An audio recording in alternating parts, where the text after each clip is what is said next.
as dew on the grass they will lie. For I will proclaim the name of Yahweh and tell of what rightly is his. For his works are faithful, his words are true.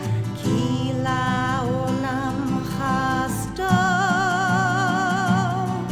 ki tov le'adov la Yahweh Eloheinu, ki tov le'adov Yahweh. Give thanks to Yahweh, for it is good to give thanks to our God, Yahweh. Though with their own eyes his works they did see, they chose not to follow his lead. His face he has hid from them and from us, to see what we do with our lives. Shuvah Yahweh ad matai, Anashva Yahweh. Come back, Yahweh, how long must we wait? We beg you, come back, Yahweh. Ki tov le'adov la Yahweh Eloheinu, ki tov le'adov Yahweh. Give thanks to Yahweh, for it is good to give thanks to our God, Yahweh. Ki tov le'adov la Yahweh Eloheinu, ki tov le'adov Yahweh. Give thanks to Yahweh, for it is good to give thanks to our God, Yahweh. Give thanks to our God, Yahweh.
Here's.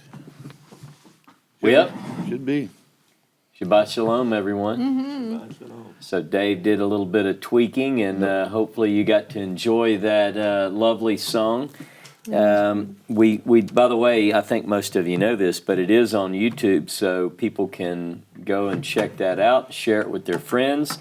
And there is more where that came from. As I understand it, the Tylers are preparing some other musical videos that they'll be posting before long. awesome. So hopefully they'll be able to do that, and we'll have more and more music. And we also have other talented musicians. Talked to some people just last week at the women's conference that also do songs and thought about maybe working together with the Tylers. So who knows? But that's part of it is we have people as they feel led to help and contribute their talents towards what we're doing, then we welcome that. So welcome all of you to our dialogue, and we've got, as you know, Mark over there on the end, Dave and Sherry, and me. And next week, it's going to be a little bit different setting because you guys are going to New York. It's going to be cold, man. Look, I'm wearing, I at least have socks on today. Yeah, It's a little see, bit cool, David. but It's 50 degrees here. I'm freezing. That's right. 57 degrees. 57. God, Yeah. that's freezing. Yeah, freezing. That's free. You Got can't down even below. leave a cup of water outside. It'd be too cold to drink. So welcome to the Deep South, where it is a chilly 57. We're happy to be here with you today. So what do we talk about? We did a big Torah reading. Vayishlach, the largest Torah reading in Genesis. Bit of trivia for you. So if anyone asks you what is the longest Torah reading in Genesis, you can spout that out, Vayishlach. And it's 154 verses long, and lots of good stuff, lots of interesting things. I was only able to focus on a portion of You the had to pick parsha. something. You got to out of pick there. something, Dave. You got to pick something and go with it. You got to. What you thinking, Sherry? You got anything? Hosea and the return of Israel. That was so cool how you tied that in, how it really is pertinent. Yeah. Hosea is a fascinating book, and you know it's the old. Even though for a few weeks in a row, I pulled from that Hosea 12. I wanted to hold that last part that I covered today about the instruction. Call it the instructions for the return of Jacob. I wanted to hold that for today when Jacob is actually going into the land in the Torah portion. Because a lot of times we read Hosea as poetic, he's prophetic, and we tend to keep that as a separate genre and keep it separate from the Torah, but they go together as you saw today. The Torah portion, Hosea is clearly referencing things in this week and last week's Torah portion. So it's I think it's important to pull those together. when Hard we to can. keep up with. You got to jump back and forth, Dave. You got to take notes. Got to take notes? Okay. Yeah, so Yeah. you Got remember. notes. Yeah, Notes up in the head. you keep them in your head. That's what I'm about to keep. That's right. No, I think on it the is. I think it is important though when you look at Hosea 12 to pick up on at least Hosea's view. And by the way, Hosea dates early. Okay, so Hosea, according to the Talmud, even Hosea comes first. Hosea is talking to the northern tribes primarily. Talks about both, but it begins. The story of Hosea begins with Hosea gets this strange command to go marry a harlot and to have children with this harlot, and then to name these children names which are, as Isaiah's children, were also signs and wonders in Israel. So his children are named after the consequences which will come about to the northern kingdom for their disobedience. And that sort of sets the stage. It's really, in fact, let's look at Hosea 1, Yeah. because that sort of leads into a little more in depth of what I talked about today. The whole chapter. Yeah, we're going first to the first chapter. and verses 1 through 9, that entire first chapter, basically deal with this charge to marry the harlot, have 3 children, name the children these names that are prophetic. And then it says in chapter 2, verse 1, "Yet the number of the children of Israel shall be like the sand of the sea." There's that patriarchal promise. "Which can't be measured or numbered, and it will come to pass that instead of that which was said to them, 'You are not my people,' it will be said to them, 'B'nai El Chai,' sons of the living God. And then the children of Judah and the children of Israel shall be gathered together and appoint themselves one head, and they shall come up out of the land, for great shall be the day of Jezreel," and so forth and so on. So Hosea, his whole message basically deals with the return. Now it also deals with other aspects, such as why you were scattered, why you received no mercy, and why you became not my people. And then ultimately he talks about things like what's preventing the return. So by the time you get to Hosea 12, interestingly enough, the prophet goes back to the Torah and he picks up on this Torah reading. And he talks about how Jacob grabbed the heel of his brother, and he talks about these stories that appear in Genesis. And this is the point. Go back to 12, because this is what I talked on today, and that'll open up our dialogue. Excuse me. After it describes the wrestling match between Jacob and this mysterious figure that he wrestles with, it says, "Therefore, turn to your God." Tashuv, verse 7, chapter 12, verse 7. Are we in Genesis or are we at Hosea? Hosea, I'm sorry. So And then it says, "Keep or guard hesed," loving kindness, "and justice, and wait on your God continually." So at least according to Hosea, who's built his entire prophecies around the dispersion, the loss of peoplehood, if you will, and then ultimately the return of Israel, he goes back to Genesis, tells the story about the wrestling, the struggle, and then he gives the keys, if you will. This is what I was teaching today. He gives the keys to bring about the return. So what are they?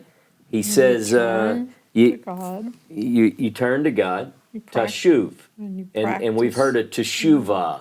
Teshuv is you return, and then it gives you a couple of things to do in that return. Guard loving kindness and justice, and wait continually on your God. So that was the point this morning. Yes. To kind of drill that home. Those attributes are kind of hard to do if you're a liar and a deceiver. You Yeah. already got these I don't know, for lack of a better term. Tendencies? Tendencies. Yeah. Okay, This so- is the way you are, and so What God's brings, telling him to have these Yeah. this loving kindness. It's Return. hard to have those two at the same time. Yeah. okay, so it requires repentance. Yeah. And what does repentance require? It requires something that happens within you that convicts you, that opens your eyes, that breaks your heart, that hurts, that like, oh, woe is me, and you turn to God. Wade's got a good point here, and I'm not going to read his point, but it says in his mother, he includes his mother in this deceiving idea. This, and I don't want to get into too much into that, but yeah, he got that from his mom. I mean, But Ross brought that out, didn't you, Right. Ross, about maybe perhaps when Jehovah showed her this son is older's going to serve the younger. She had this in her heart. She knew, okay, well, God said this. This Yeah. is His plan. So Yeah, there are she two was views bringing on a that. bar. And like- She was just helping. and like I say, That these plan. attributes, that's my point. These attributes that God tells him to have, this loving kindness and so on and so forth, it's a time of change. Come on, buddy, you got to change your ways here a little bit. Yeah, I think there are a couple of different views. One is when you read the stories of the patriarchs, the beauty Yeah. of the stories, It's it's good and that bad, they don't cover up for the actions of when you see that They don't give Sarah, everybody a halo. yeah, when Yeah. you see Sarah interacting with Hagar, you know, the person who's reading the text is inclined, if they have a heart, to go, wow, can you imagine? You know, get out, you and your child, and go in the desert. We've been in that desert. It's not yeah, it's not like yeah. you have a pleasant place to go. And then as you follow the patriarchal narratives, there's no masking of the characters that we're dealing with. It is But what it is. we do have behind the scenes this affirmation that God is guiding things, that God is directing things. Look, I just read this week a book called God's Hand on America by Medvig. And I really read enjoyed that book. Article. I read the You article. read the I don't have article, and a book. lot of that, that's a portion of what's in the book. And there are people in our day who look at America and say, oh, we hadn't done anything right, and it's just bad.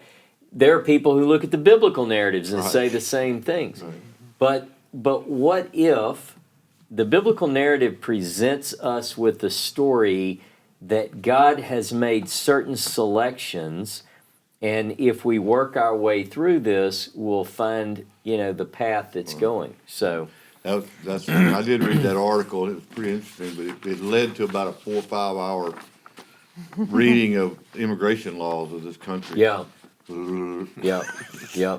know, No, that article was very good. It was. It's also by Medvig. I posted it on my Facebook page, and it's called "And I Will Make of You a Great Nation." And then Medvig then takes that and he uses that. He looks at small accounts throughout history, American history, and shows from the very beginnings up until the modern day how people have based a lot of our stories and beliefs and values on these biblical stories. So, very good book. United Israel World Union's very own Ralph Bunton, yep. Bunsen has a lot of these same subjects. Exactly. His talks throughout the years on the Funny you seals mention and that. stuff. I thought of the same Yeah, thing. The yeah. style of It's almost Medvig like, is what- very similar to what Ralph does so eloquently in his writings. Is he goes back and uncovers little known details in history that just make these things more real. So Timothy says only Deuteronomy emphasizes repentance. Leviticus never mentions such, only sacrifice. That is a true statement.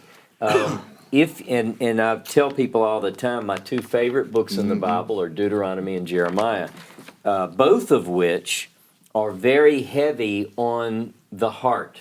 What I mean by that is they put a lot of emphasis on a Torah that's based in the heart, an internalization, if you will, of God's ways and His instructions. Deuteronomy over and over and over mentions the love of God. In the what we call the Tetratuch, the 4 books, primarily the 3 books, Exodus, Leviticus, and Numbers, focus on other elements, and a good part of that is the cult, the sacrificial cult. All right. And that's a lot of the priestly stuff, you know, Yep. and so forth.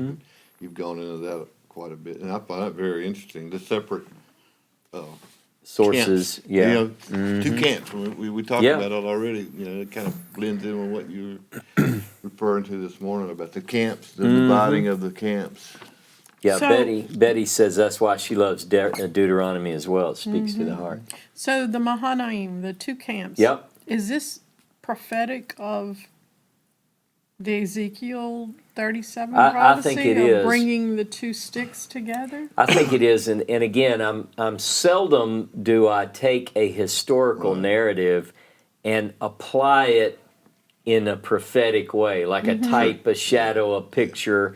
You know, I normally don't do that. Yeah. I stick with what it says, but I find it, easy I'd to almost say uncanny when you look at the similarities found in the patriarchal narratives, and then you read this thing in Hosea 12. For instance, Hosea 12 clearly and directly references the patriarchal narratives concerning Israel, and particularly the return.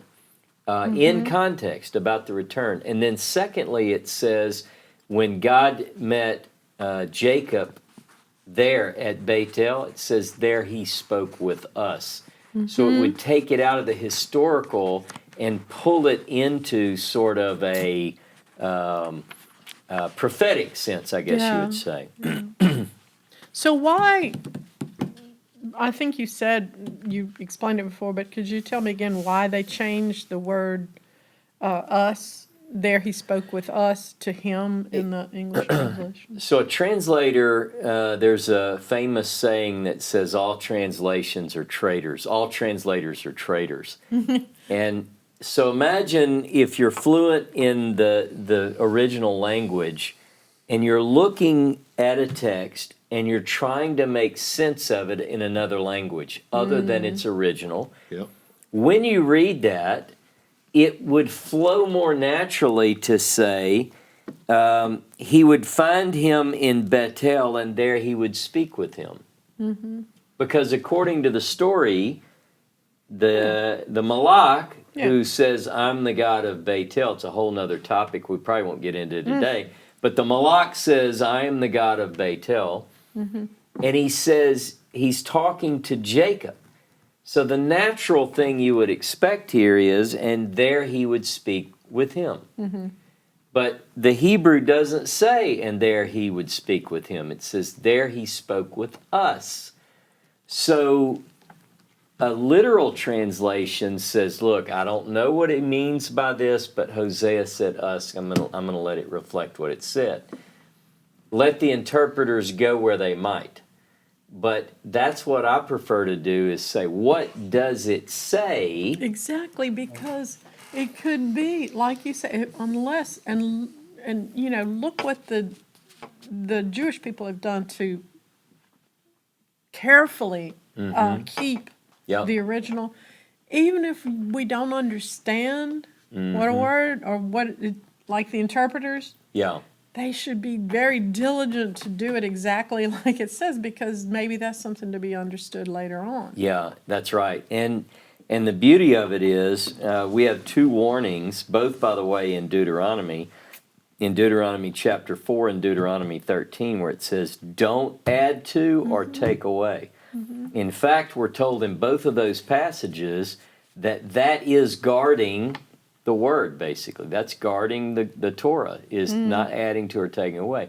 So whenever a translator is translating the Tanakh, it's one of the main reasons I careful. started, be careful. That's one of the main reasons I wanted to study the Hebrew, is to be able, even if I'm not fluent, to be able to use language tools and look back at the original. Even when we're sitting around a table having a discussion, you have to be careful not to put words that aren't there in. Yeah. That's right. You know, it's like, good That's grief. right. And so, Mm-hmm. So what is it that you're not adding to or taking away from? What specifically? You mean in that particular In that passage? particular passage. Well, that's part of the main reason that I'm working on the research for my book. You know, it's just to read it literally, so I'm not adding to or taking away. In Deuteronomy 4, it says the following. Let's read it in context. Now there, verse 1, Deuteronomy 4, verse 1. Now therefore, hearken Israel. You know, you've heard of Shema Yisrael. This is Va'ata Yisrael Shema. So, but listen, Israel, listen to the statutes and the judgments which I am teaching to you to do. And therefore, you may live and go in and possess the land which Jehovah, God of your fathers, gives to you. And then verse 2, no, you shall add, don't add, unto the word which I am commanding you, and no, you are to take away from it, in order to guard the commandment of Jehovah, the commandments of Jehovah your God, which I am commanding you. Chapter 13, verse 1 says the same thing. There's a big discussion on this. It doesn't actually say don't add to the Torah, don't take away from the Torah. It's the statutes and the judgments. Don't add to these, don't take away from. It becomes very important without going theological. Let's keep this biblical. I would appeal to a story in Genesis to give this example, and I've done it many times when I'm teaching, that whenever God tells Adam, look, you can eat from all the trees which are in the midst, but don't eat this one tree. Don't eat from this tree that's in the midst of the garden, the tree of the knowledge of good and bad. For the day that you eat thereof, you'll die. And then in comes this figure we know as, in English, the serpent, the Nakash. The Nakash asked the woman, has God said this? That you can't, and she answers, and when she answers, she adds to God's words. She said, God has said, we shall not eat from it, nor touch it, lest we die. And what that does is it creates a problem, I think, and opens the door to the failure. And that brings me to one verse in Proverbs. In Proverbs chapter 30, it says this in verse 6. Add not to his words, lest he reprove you, and you be found to be a liar. Because if Dave tells me, so the point is basically once you add to and you say don't touch, and then you add more, say don't even smell it, don't even get around it, don't even be close to it, be far away from it. Well, once you break those little small fences, and you see nothing happens, then you're eventually probably going to go ahead and eat it. So it's the idea dangerous. of just dangerous. go with what it says. Yeah. So it's very difficult, and the rabbis discuss this as well, by the way. Now we know this from other ancient literature, even in the Christian writings, in the book known as the Revelation. It also has this warning. So there's this idea that divine communication should be left alone, stand as it stands, don't add to, don't take away. Because it creates problems. It creates things that aren't there in the text, and before you know it, you've created a burden. You got a religion going. You got what? You got a religion going. And then too, like I said, if Jehovah gave these words to be diligently kept, and like he spoke to us, this is people in the future. If there is a plan there that isn't totally understood, but can be understood later when you read it again. I mean, we learn in this every time we go through the Torah cycle. We see something else. If it's changed, then Jehovah's message is lost. I think it's important that we understand the reason that it's so important to bring it across as literally and exactly as it was given. And so that becomes a big quest for me. In other words, I want to know, prior to the canonization, which gave us this particular corpus of scriptures, what was the order in which it was given? How did we, what was said at Sinai? What was, you begin to break this apart. What clearly the ordinances are that you're following. What are the statutes? What are the judgments? What are these are particular things. I've heard people have biblical discussions before, and they'll eventually get to a point where you're adding to the text. Yeah. Well, according to what we're talking about here, adding to the text might be different from adding to the rules, to the ordinances, restrictions. And the rabbis make that exact point. They make that exact point.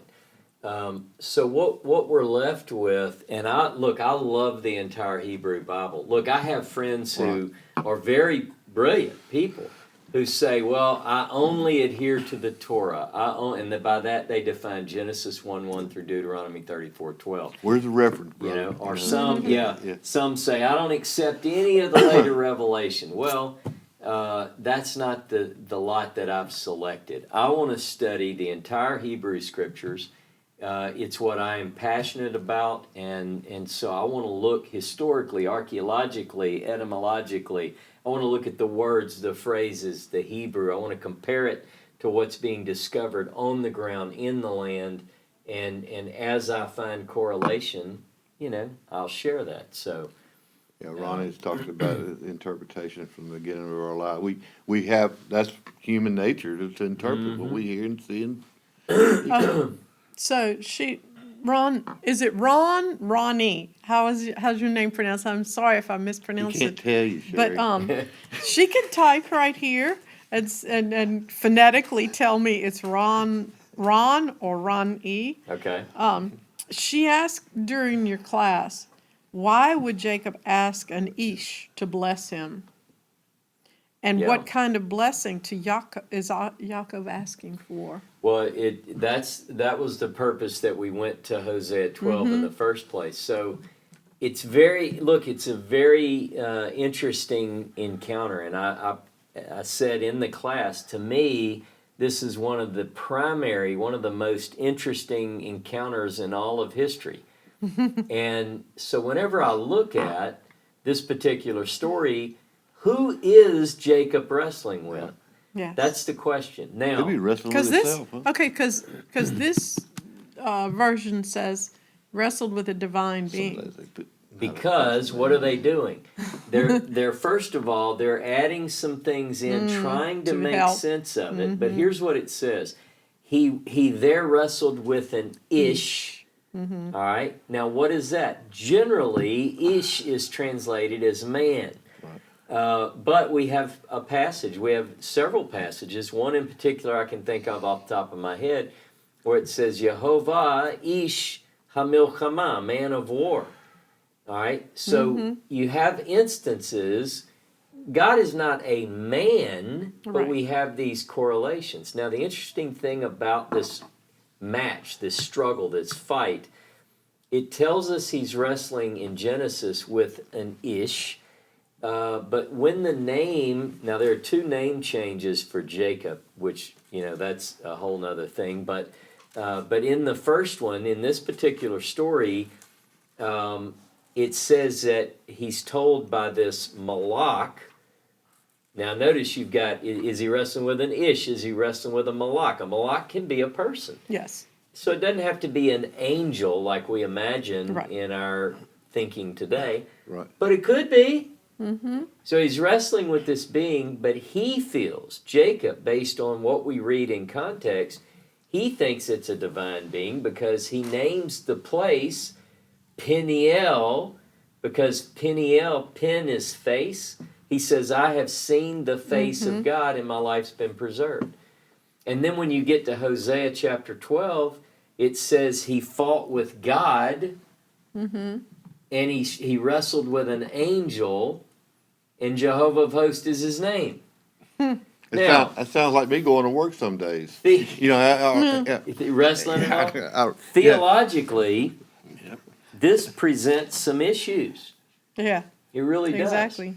But Wrestle look, with the God, biblical yeah. text, Yeah. I see we've got a comment. Many rabbis say the angel was Esau's guardian angel. I've read that as well. So there's one view that it's a guardian angel, one view that it's Jacob is wrestling with himself. He's internally, he's got this struggle. That's what I was- There are all these that's the different point. views. And I think whenever you look at it, that all those interpretations are ways to address. This is me explaining. If I want to keep a certain theology Yeah. intact, and I don't want to infringe upon an established criteria of a theology, then I make the text fit my theology. Yeah. But if I'm looking at the text as the text presents it, it's very, very interesting. Let me give you a fascinating example from the text. Make it look what you want it to be. Go to Zechariah 2. By the way, Jonah and I did a show on this that's being edited. So he's probably got to cut out some stuff and get it ready. But Right. just to give you an example, I want y'all's unedited stuff. Go ahead, Yeah. I'm sorry. everybody does. Yeah, I bet. Until they hear I it. bet. Now, That's- again, that we go with what the text says. Zechariah 2. Okay. Verse 10. Now, I think the English might be a little bit different. This is seasonal, by the way. Find the place where it says ho ho. All right, we're in December. Nobody get mad. It's a joke. You go get a Chapter Christmas 2, tree. verse 10. Ho, Ho, flee then from the land of the north, says Jehovah. For I have spread you abroad as the four winds of heaven, says Jehovah. Escape, O Zion, that dwells with the daughter of Babel. White space. Wow. Now, get ready. So Jehovah is speaking according to the text. Now stick with me. Verse 12. For thus says Jehovah of hosts, because of his honor, he sent me to the nations which spoiled you. Now wait a minute. How is it that Jehovah of hosts is talking about his honor? He sent me to the nations which spoiled you. You get Now, what I'm who's talking? Yeah, saying? who's Wait, talking? it gets better. Yeah, yeah. It gets better. For he that touches you touches the apple of his eye. Whose eye are we talking about? Now it gets better. For behold, I will shake my hand over them, and they shall be a spoil to those who serve them, and you shall know that Jehovah of hosts has sent me. Somebody, it gets better, by the way. I just hit a white space. Yeah. Somebody is saying, I'm going to shake my hand over them, and they will be a spoil, and then you'll know that Jehovah of hosts has sent me. But it's Jehovah speaking. Now wait. Right. Sing and rejoice, O daughter, verse 14 of Zion, for lo, I come, and I will dwell in the midst of you, says Jehovah, and many nations shall join themselves to Jehovah. And Jehovah says many nations will join themselves to Jehovah. Wouldn't it seem more natural to say many nations will join themselves to me? But wait, on that day, and shall be my people, and I will dwell in the midst of you, and you shall know that Jehovah of hosts has sent me to you. Poor guy having to write all this down. Wow, look, and Jehovah shall, look, it goes on and on and on. Let me tell you something. In Zechariah, this is just one example. It's a good example. One of the studies that I've been on, Mark's over there, his wheels are spinning because he's been doing this for 30 Right. years now. Whenever you look at the prophets and all of the biblical text, it's as if What verse was that? Zechariah 2, verse Verse 10 10 and through- following in the Hebrew version. It may be slightly different. Just find ho ho flee. Or away, escape, O Zion. Away escape. Yeah. So Away. Here is the interesting thing. What we find in the Hebrew prophets is, I'm going to call it a mysterious style. It's the most incredible thing. No other literature in the world does this. Islamic material doesn't dare do this. Christian material doesn't dare do this. We encounter things like Koamar Yehovah, thus says Jehovah. Mm-hmm. We encounter a first person, we encounter a person speaking first person for Jehovah, and it is very mysterious, and the reader who pays attention will encounter things like this. Now, in order to study the prophets, you're going to be looking for not only the switching back and forth, but you're watching for these white spaces. Now, today I brought up a couple of things. Remember when God speaks to Jacob? It says the Malach spoke to Jacob and said, I am the God at Bethel. The Malach says that. Give you another example. This is how complex the Hebrew Bible is, and people try to develop theologies to kind of gloss over this. All right, watch this. Go to Exodus 3. Beginning in verse 1, Exodus 3. Now Moses kept the flock of Jethro, his father-in-law, the priest of Midian. He led the flock away into the desert, came to the mountain of God, to Horeb. And the Malach of Jehovah, the messenger, some translations say the angel of the Lord, but it's the Malach Jehovah, appeared to him in a flame of fire out of the midst of a bush, and he looked, and behold, the bush burned with fire, but the bush was not consumed. And Moses said, I will now turn aside and see this great sight, while the bush is not burnt. And when Jehovah saw that he turned aside to see, God called to him out of the midst of the bush and said, Moses, Moses. And he said, Here am I. Question becomes, who's in the bush? Right. Who's talking? Is it the Malak? Is it God? Is it Jehovah? A ventriloquist. Or do they represent? You see what I'm saying? The talking But We bush. get I- encounters I'm- like this. I jest saying a ventriloquist, but is it not possible for the voice of Jehovah to come out of the mouth of a malak? I mean, you know what I'm saying? It Well- could be the malak and Rocks can It, talk. it has to do with certain manifestations. Yeah, You know, yeah. we can't just explain away the Malak because No. the Malak plays such a prominent role in the Torah and the prophets. You have to really pay attention. We have episodes in the book of Judges where the Malak goes up in a flame of fire. I mean, this is not like your ordinary, Mark showing up on, Sunday at your house. This is something different. So what is it? Now, Timothy said there's a rabbinic opinion that the voice is the prophet's own. The prophets received the word in dreams and visions, but Moses spoke face to face. Absolutely, that's an opinion. I'm asking people to carefully read what I just said in Zechariah 2. I know, because I've been doing this for 3 decades, that people don't get how complex it is. Take you a delicate marker. Get you a notepad. Write out who is speaking to whom. And then say, can it be? We have a Jehovah basically in the text speaking about another Jehovah sending. Yeah. I know people get nervous. Yeah. Look, I'm just touching this and I'm going to leave it alone. No. But it is incredible when you look at text. Now, I'll give you another example. One thing that does happen is that the prophet will be speaking as a person, and this is the way I'll describe it. I got And it. he is overcome with the Spirit, and he begins to speak first person. Classic example, And they become another man, so on and so forth. Yeah. Deuteronomy 29. This is a really good example of this. Deuteronomy 29. Again, people read these texts, but they don't pay attention to who is speaking to whom. Exactly. I mean, while you look at that, it's like if God's speaking through a man, who's speaking? Yeah. Who's actually doing voice this? is Yeah, actually- I mean, So Deuteronomy 29, verse 1.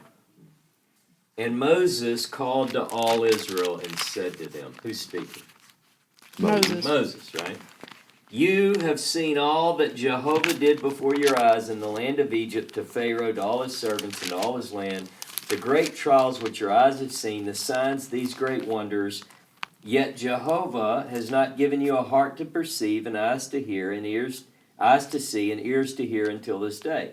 And I have led you 40 years in the wilderness. Your clothes are not worn old upon you, and your shoes not worn old upon your foot. You've not eaten bread, neither have you drunk wine or strong drink, that you might know that I am Jehovah your God. Moses is Is that speaking. wild? Now, years ago, I taught a class called The Deity of Moses. I titled it provocatively because I was demonstrating not that Moses is Jehovah, but that there are times, to Timothy's point, where a prophet speaks first person for the one who sent him. Now, what the rabbis come up with, the way that it's described in some of the literature, is that the concept of a shaliach. Remember, this week's Torah portion was called Vayishlach, to send. So a shaliach is one who is sent. the sent one. So if I send Dave, now this really doesn't work because No, people yeah. in the town don't recognize me. But let's say I was some big shot, Right. and I wanted to send Dave to do something for me. And Dave walks in, and they know And ambassadors. that Dave is representing Yeah. me, and he's treated basically just like I am, or vice versa. Dave has me pick something up for him, and they go, "Oh, Right. Right. Well, I'm not really him, or he's not really me, but it is one representing another. That's it.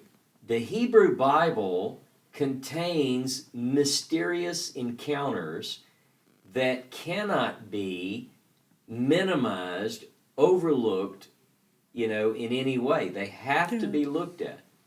So whenever we establish, as we work through and we work on texts like Zechariah 2, it's fascinating. Yeah. Who is speaking to whom? Now back to our story, who is wrestling with Jacob? Mm-hmm.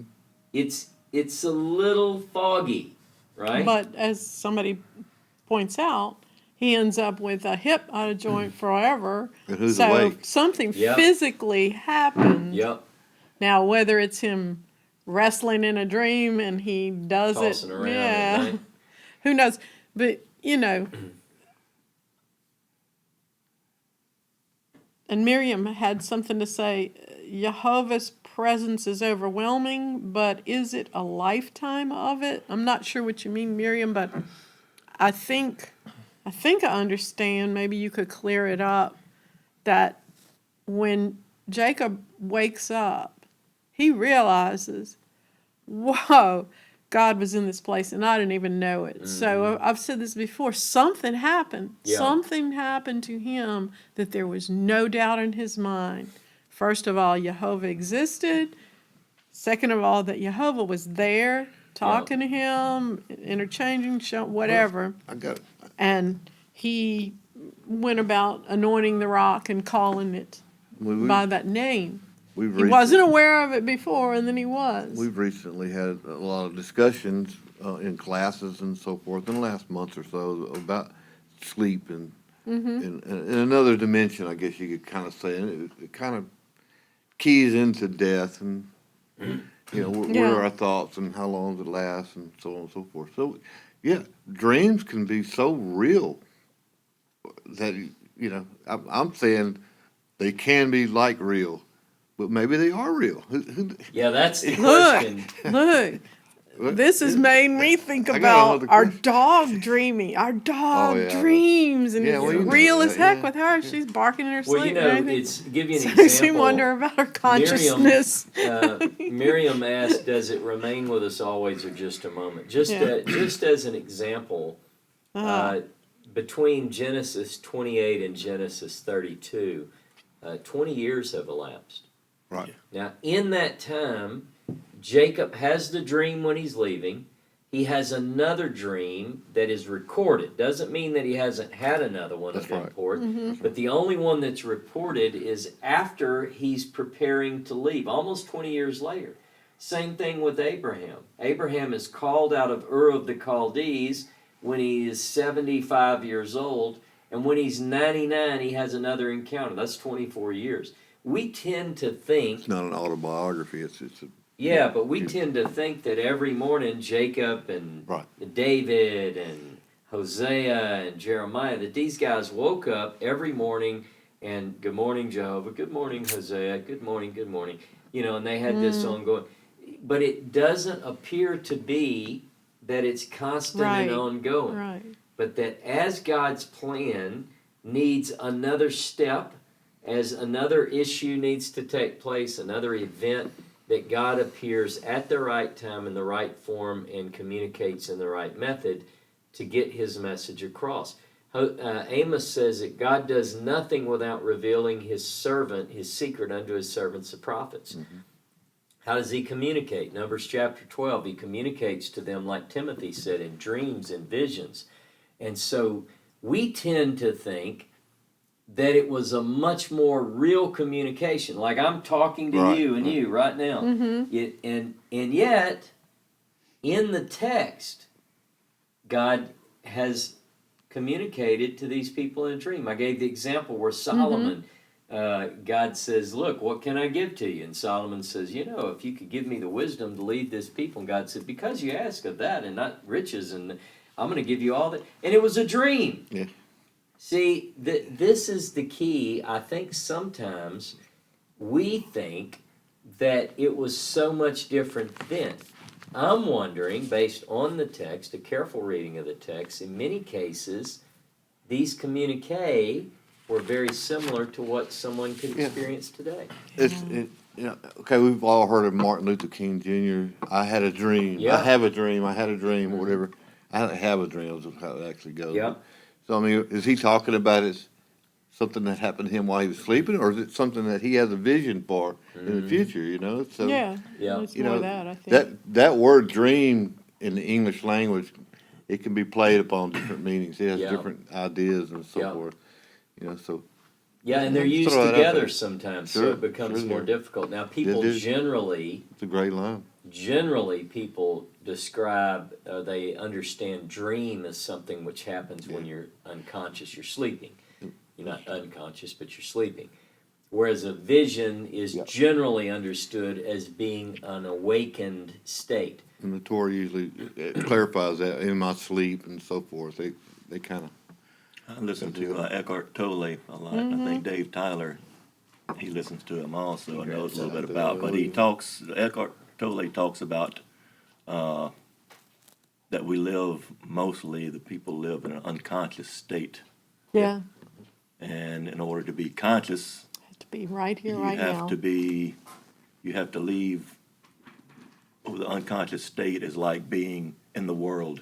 And you don't really focus on what's really happening in front of you. like driving down the highway on your cell phone. Not really paying attention to what's going on. Pretty much like that, and all of a sudden, you You're know, there. you can awake. It's hard for me to explain that in such a short time, but Yeah.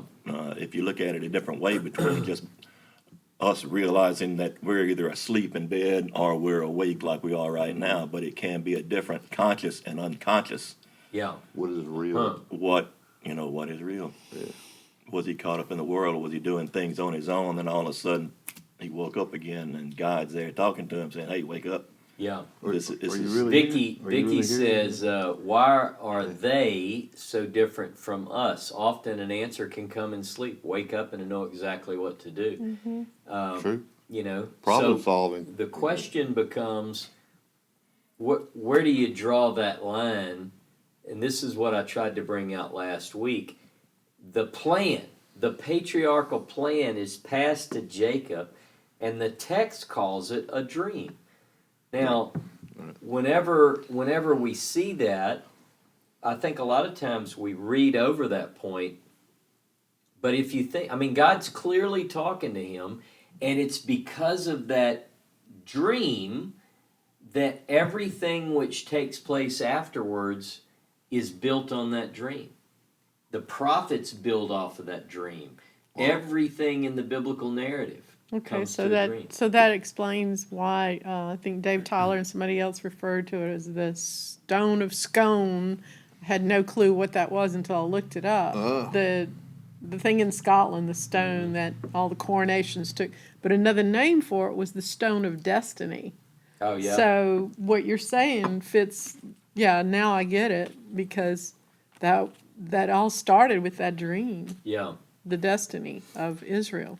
Yeah, I love the word. Some people, so I don't use destiny because it's a name. You know, people get real picky with their religious vocabulary. But this idea of providence and that which is predetermined, it's underneath the narrative of the biblical text is a guiding hand, is what we would say. Here's an example in Genesis 24 when Abraham sends his servant to find a woman for Isaac, the servant prays to God. And the servant says, it's pretty accurately translated into English, make something happen before me today. And then he puts out this scenario. He goes to the well, and there are girls there at the well. Now he's looking for a woman for Isaac, so he doesn't want to pick the wrong one, so what does he do? I'm paraphrasing, this is the way it goes. He says, look, Yes, God, whichever give us woman some. it is, I'm going to ask for a drink, and whoever says, I'll get you some water, and I'll give your camel some water, then I'm going to know that's the one. Now we might think, well, I don't know if that's right, should I do that? Look, I got a secret for you. I do stuff like that all the time. Yeah. Because I always say, when I get up in the morning, I say, Jehovah, make something happen for me today. you know, because I just expect, And then you just hold on. you just hold on. I expect that the same God that dealt with the patriarchs can deal with us today. Yes. That's to Yes. me, in my mind, Well, in my Kind of like understanding, the, it's it's a fact. kind of like the old God of the living. Yep. You know, those people we call the patriarchs and so forth. According to the Torah, basically they're still alive. Their God is the God of the living. So, you know, who's to say? And I better be quiet. Vicky, They'll have white suit guys show up. Vicky Acker had uh, made a statement earlier about the statement here. And I guess what he's talking about, Genesis 32:10, when Jacob adds to, he like adds to the things like, Yeah. he prays and he wraps it up with, you promised, and he attached himself to the content of the promise. Yeah. Vicky said, so the statement here means his if statement from earlier no longer is, and he takes action. Okay. So then she just said, so the dream becomes an action plan, and I think that makes sense because he walks out the Yes, dream in yes, reality. yes. And I'm not suggesting that the dream isn't reality, but as long as it remains a dream, and you don't push that into reality, you're Right. not taking, like, let me get this off my mirror. This is not my mirror, my dry erase board. This is that's a mirror of your mind. Yeah, it is. It's a saying attributed to Theodore It's Herzl. a dream board. It Yeah. says, if you will it, it's no dream. So, if Jacob had only dreamed this about the ladder and so forth, and he heard, okay, your descendants will be scattered abroad, or spread abroad, and so forth and so on, and I'll bring you back here.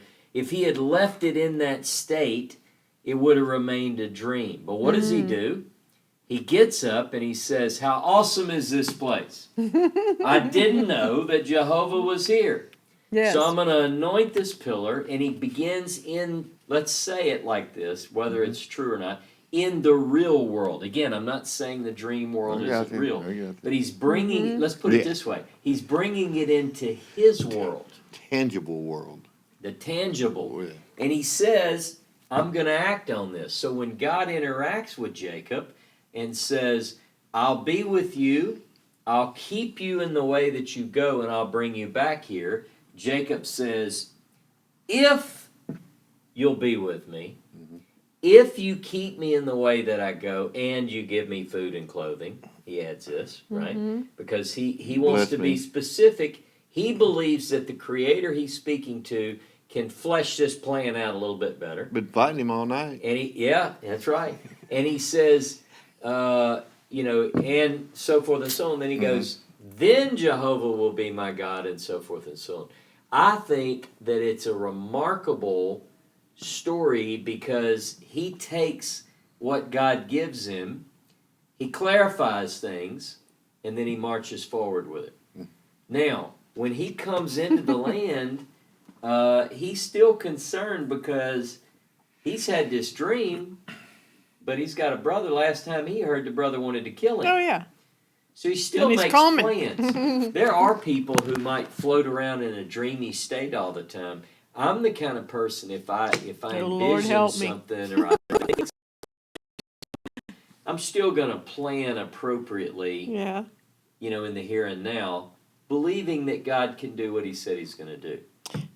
Can I say something to Yeah. Miriam? Miriam, I love your comment. The first words, okay, I believe our first words when we wake should be words to Jehovah in some way. You see my T-shirt? I don't know if you can Pray, see. love. Yep, there you This go. has become my motto. I wake up every day and say, again? Here we go No, again. it's like, don't talk to me until I get my coffee. I'm just trying to wake up. I think we ought to live in the world in which we live in a practical Yeah. way, but at the same time, we should expect that God can move things on our behalf. I mean, I really believe that. I think that God is working behind the scenes. Yes. I'm not one of these people who's all negative all the time and says, "Oh, the world is going to hell in a handbasket and it's all over." And I mean, there are people who lose their mind Oh, on I this. know. And I Young try people to- who vow not to have children because the world's so horrible. Yeah, That just breaks my heart. yeah. Speaking of that, I got another child being born in my Oh, family yes. this week, hopefully. So. Hallelujah, Pa. Yeah. So, but I think it's important that we base we live our life in the now, but with a sight of God's plan before us at all times. Think about this. I love this phrase in Genesis 24. Stephen Scott and I talk about this whenever we talk. There's this really good phrase that I mentioned, and it's "make something happen before me today." You know, I mean, really. Yeah. Whenever you get up and you pray and you seek God's face before you hit the streets, just ask God to use you. This idea of these patriarchs, they always say, "Hineni, here I am, send me." I think we ought to live our lives in that way, where we're ready, we're prepared as best we can be to walk out the dream. I mean, that's what we have to do. And we can do that in small ways too, little things. What in between some people might say, well, I haven't had many dreams. Like me, I don't remember that many dreams that I've had. But those that I have, I cherish, That's right. I write them down, and I look forward to seeing if they're somehow That's kind of- executed in the now. That's kind of the key, to keep a pad and write it down. Mhm. I don't know how many times I've had a dream. It was a cool dream, something cool happened, whatever, it was awesome. 5 minutes later, I can't even remember what it was about. Yeah, I had to write it It's down. Yeah. I know it was a good dream, but Mhm. dang if I can remember what it is, and it's gone. It's a thought. It's a mind. Yeah, it's a somebody said keep fleeting thought. That Keep, term comes keep to me. a notepad and a pencil or Yeah. something next to your bed, Yeah, because then- it's true. Unless you, then it can you, get a little you weird think about it sometimes. right away and you get up and go into the day, you Yeah, I won't keep remember one it. there. I just don't ever use it. I know, right? Well, I tried it one I bet time. if I you wrote have a it- good one, you wrote it all let me down. write this down. Yeah. Went back to sleep, and then the next day or so I read it again. What I wrote, I'm like, what? Threw it away. It's like, what was that about? What was that about? Here's the phrase, just since I've referenced it. Genesis 24, verse 12. This is where the English says this. This is the servant speaking in verse 12, and he said, Jehovah, God of my master Abraham. The English says, I pray thee, send me good speed this day. Well, that's okay, but it's not accurate to the Hebrew. In Hebrew, it says, Hakrena lifnai hayom. Basically, please make something happen before my face this day.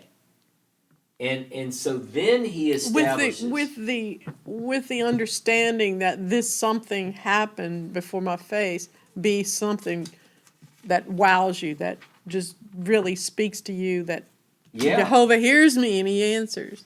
yeah, and you know, Yeah. as yeah. we used, as the old Baptist preacher would say, you know that Knowing- you know. Yeah.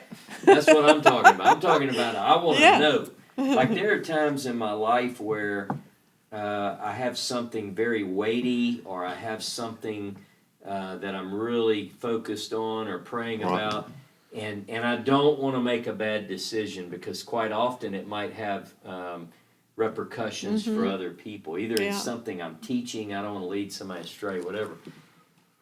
And I'll pray. I want it to be. I want to know. Like I don't want to just like, should I do this? Should I not? I No, don't wanna say, guesswork involved. You want to know. I wanna know. Yeah. Now, Yeah. if I get like that, and something leaves me doubting, then I'll just say, okay, I'll leave that alone for right now. A lot of times, I want to know. If I don't know, now I don't have to do that with what am I going to eat for dinner. I'm not crazy Right. like that. Right. I don't say, should I have the spinach or should I have the mushroom? Which should Or the I? asparagus. I don't wrestle over stuff like Spinach that. or asparagus. So, But So, you can what have I both. do, what I do if it's something weighty, I'll say, okay, well, if I don't have a clear answer, I'm not gonna go forward on this major thing I'm thinking about. And I think that's the way we ought to think about it. But we ought to But be we- expecting God to move. That's right, because the thing of it is, when you do know, you know. I mean, it gets, I know that kind of sounds simple, but I mean, there's something said about knowing. If you know, Yeah, you have no doubt. yeah, Wait on First off, God continuously. yeah. Yes, sir. And It's not- Vicky makes the point, wow, nothing new under the sun. They said it, we say it, these were real people. This Yeah, is the yeah, beauty of yeah. the Tanakh. Exactly right. Look, they're Exactly right. doing what we're talking about. Yeah. If we place these people on such a pedestal that we can never achieve their level, then it becomes difficult. But they wrestled with things they didn't know. They struggled. Fear, they wanted anxiety, to make fear. yeah. Yes, trepidation. We're living our lives just like they are, and I think it's important to place these biblical characters in the real world, right? Because when you do that, you see they're not so dissimilar to us. That's, Seeker of Truth. And and on YouTube, don't forget that Abraham said that Jehovah would send his angel. Rebecca's actions were themselves that angel. So in Yeah. other words, yeah. Yeah, God's moving things. See, this is the idea of a guiding hand. When you read Genesis 24, I read it. Now, look, I love these stories, so I'm always reading this, and I get, like, sometimes when I'm by myself, I'm trying to act it Sure, out in my sure. mind. And this is the way I see the story right here unfold.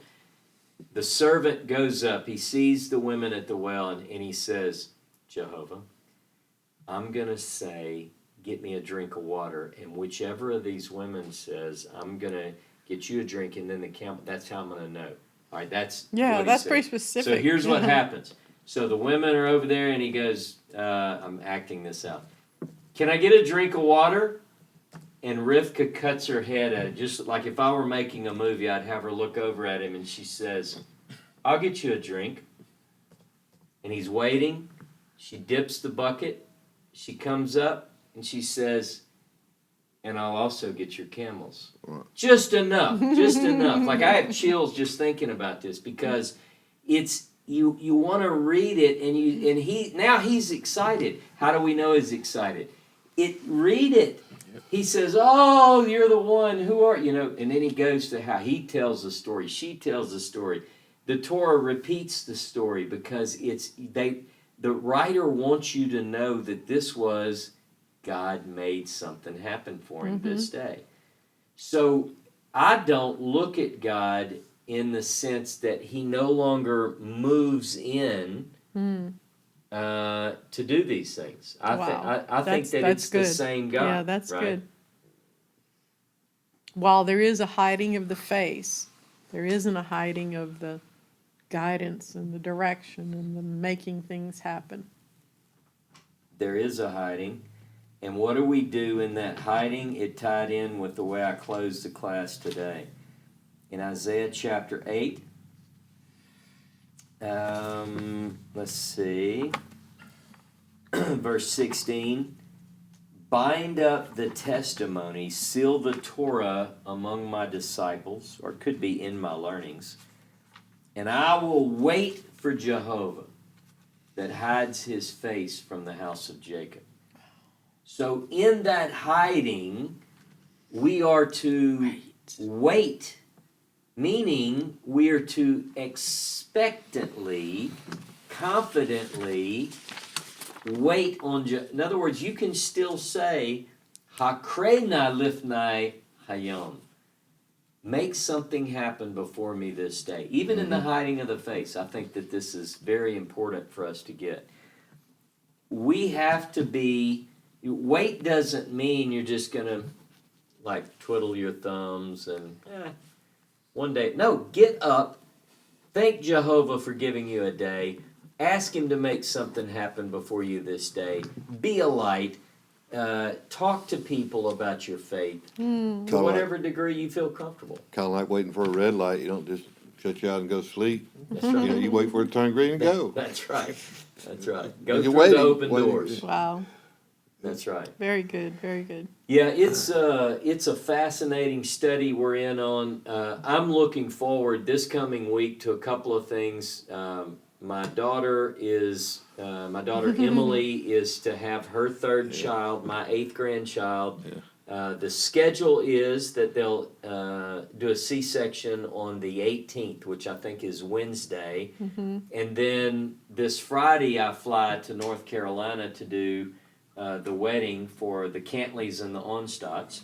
And then I come back, I think, Monday, and then I'll be back the following week. Meanwhile, this coming Shabbat, you guys are flying to New York, and Dave is bringing the camera, and the plan is Yeah. turn the camera on, go live to Facebook and YouTube Awesome. from what we'll call Beit Tyler. Is that awesome or what? The House of Tyler. Day we live in. Isn't it cool? Take that camera to New York. Take that camera to Israel. That's right. Just. That's right. That's Thank good. you, Mark, for the camera. Yes, Hey, look. Mark. Thank you, Jehovah, Yes, for Lord. allowing That's me to get it for you. That's right. But look, it is all about a team that we have that God is Wow. assembling. We have friends that have been together for a long time.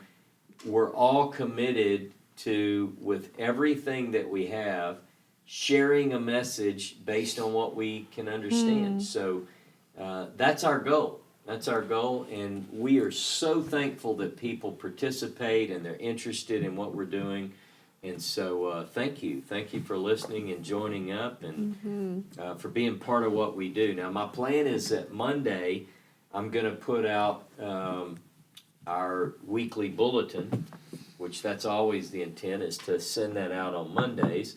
And I want these to get better and better. So I'm going to ask those of you who are listening, if you have content that you'd like to publish in the bulletin, it can be a passage. You might just send me a verse and say, here are my thoughts on this verse. Or you might review a movie that you saw or a book that you read. Many of us are in this mode because we post things on social media. So you might post something on Facebook. Right. Send that to me in addition to posting it if you'd like to see it in the bulletin, and we'll consider putting your contributions into the bulletin. I Believe, want these weekly bulletins to be better and better each week. believe it or not, we need all the help we can get. We do need help. That's right. Like- We're not afraid to ask. Yeah. It's not a- So Dave and Patty, I got a note from them, and he just put it up again. We'll be speaking on marriage Yeah. in the Hebrew Bible. That's the plan. That's all So awesome. doesn't that go well with the theme of the weekend? Yes. Marriage. And that I can pick his brain because I've been asked to officiate at my granddaughter's wedding. Oh, that's and I right. can- That's right. Yeah. Wonderful resources there. That's right. So we have we're excited about everything that's in front of us, and we can't do anything without you guys. And in fact, the people who are listening in right now and watching, you're the reason we do what we do. You've always been the reason we do what we do, in the sense that we want to serve God and share what we learned. So Mark, you get to stay home next weekend. I'll fly to New York or you could- Co- oh, or you No, I think I'll Charlotte. pass on the Or New North York trip, but I will watch on You can YouTube. watch on YouTube. Or There you you can come go. up here if you want to. Yeah. Yeah. All right, so we'll be back next Saturday, live from New York. It's Saturday morning live. Saturday in morning Tyler. live. I like And that. amen, Ronnie. It is wonderful and beautiful when brothers and sisters dwell together in unity. This is a good yeshiva.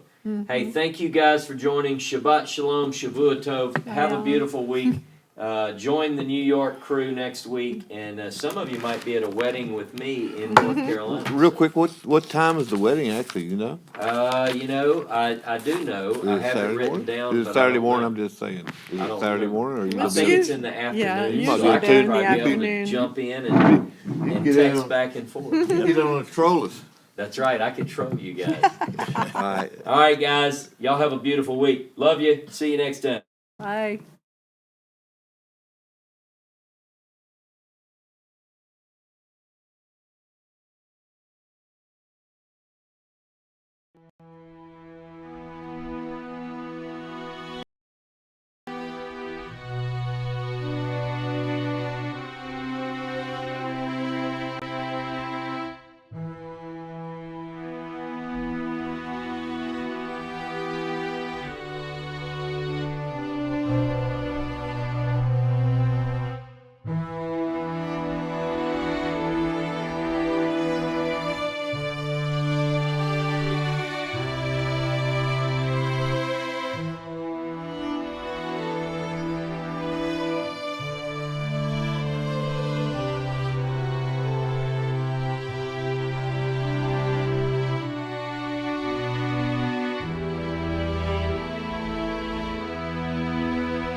they will fall as rain from the sky, and as dew on the grass they will lie. For I will proclaim the name of Yahweh and tell of what rightly is His. For His works are faithful, His words are true. Ki la'olam chasdo,